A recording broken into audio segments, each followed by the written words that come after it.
Zoom in close enough too, and these stars almost look like eyeballs.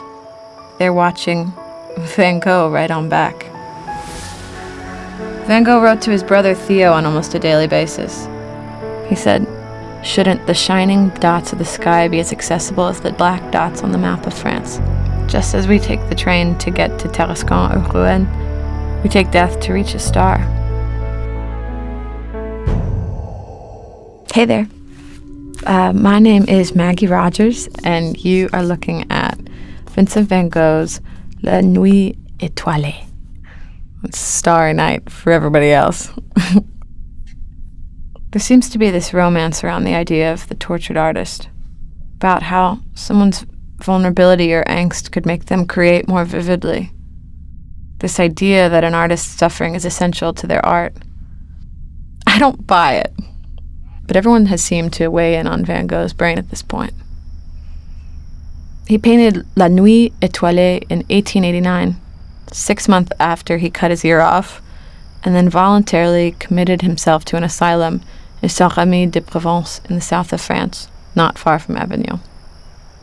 A year later, in 1890, he died mysteriously at 37 from a gunshot wound to the chest. So what you see in this painting is what he saw from his window in the asylum, the window of his mind. I guess that psychedelic, almost ominous spiral in the middle of this one reflects a lot about where he was, and his maybe unstable mental state. Although if he's making paintings like this, he seems pretty stable to me.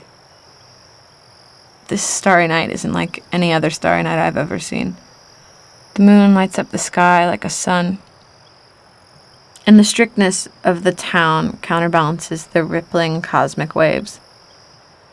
The cypress tree on the left hand of this painting, its browns and greens, they balance the whole thing.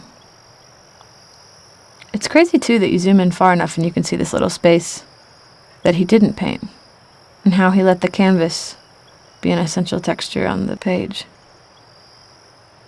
And those rolling haystacks, exploding fireballs, nebulas, all with their own reddish core.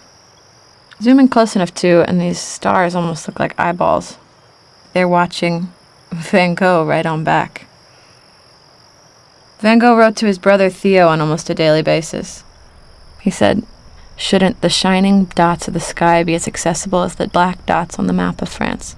Just as we take the train to get to Tarascon or Rouen, we take death to reach a star."